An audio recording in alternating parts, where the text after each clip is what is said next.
26 বিধানসভা ভোটের আগে যে বিধানসভা নিয়ে সব থেকে বেশি চর্চা হয়েছে ভবানীপুর। আজকে সেই ভবানীপুরে শুভেন্দু অধিকারী নেতৃত্বে রামনবমী অনুষ্ঠান এবং যেমনটা জানি যায় এই ভবানীপুরকে অন্যদিকে মমতা বন্দ্যোপাধ্যায় গড় বলে পরিচিত, সেইখানে দাঁড়িয়ে আজকের এই রামনবমী মিছিল এবং এই রামনবমী মিছিল থেকে কর্মী সমর্থক থেকে শুরু করে ভবানীপুরে সাধারণ জনগণের সঙ্গে যে জনসম্পর্ক হচ্ছে তা কিন্তু যথেষ্ট ওই 26-এর নির্বাচনের ক্ষেত্রে ভবানীপুরের ক্ষেত্রে বিজেপি পক্ষে যথেষ্ট প্রভাব দেবে বলে মনে করা হচ্ছে। অর্থাৎ এই যে রামনবমী মিছিল, এই রামনবমী মিছিল এখন 26-এর ভোটে ভবানীপুরের ক্ষেত্রে বিজেপি কতটা প্রভাব দেবে সেটাই এখন দেখার বিষয়। এবারে হিরাদ্দি ব্যানার্জির সঙ্গে Sayan Chakraborty report, vision plus news. আমরা জিতবো। এখানে দাঁড়িয়ে আজকের এই রামনবমী মিছিল কতটা প্রভাব ফেলবে? অনেকখানি প্রভাব ফেলবে, অনেকখানি। আরে আমরা আসছি, দিদি যা অপকর্মগুলো করেছে এর কোনো রাস্তা নেই। মানে দিদি কি জঞ্জালের থেকেও খারাপ। আর কি বলবো, এখানে কিছু বলার নেই। আমরা জিতবই।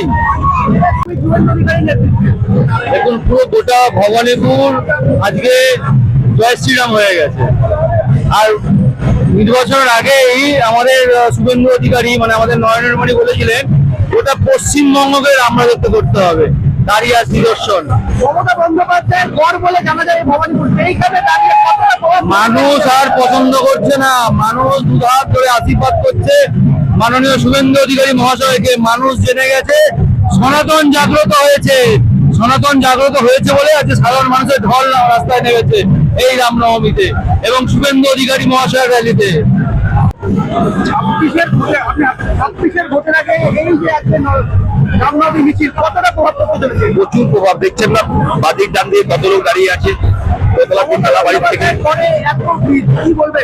মমতা ব্যানার্জি নিজের কীর্তির জন্য এটা হয়েছে। মমতা ব্যানার্জি কেউ চায় না, মমতা ব্যানার্জিকে কেউ চায় না। আমাদের মনে থেকে কেউ চায় না। ভোটের আগে শুভেন্দু অধিকারী নেতৃত্বে এইবারে রামনবমী হচ্ছে, কি বলবেন? বলবো এই লোকের মনে উৎসাহ আছে, পরিবর্তন সবাই চাইছে। রামনবমী যাত্রা আমরা 10 সাল ধরে করছি, সবসময় উৎসাহ থাকে, লেকিন এবারে একটু বেশি প্রভাব পড়তে চলেছে ভবানীপুরের ক্ষেত্রে। পড়ছে, সবের উপরে পড়ছে। সব জনমানস রামনবমীর জন্য চলে এসছে, বিপুল জন সম্প্রদায় পিছনে আছে। ভয় পেয়েছেন, তার জন্য বাস আটকাতে গেছিলেন কালকে। মুখ্যমন্ত্রীর গড় বুঝতে পারলাম না, আপনার প্রশ্নটা আমার ঠিক পছন্দ হলো না।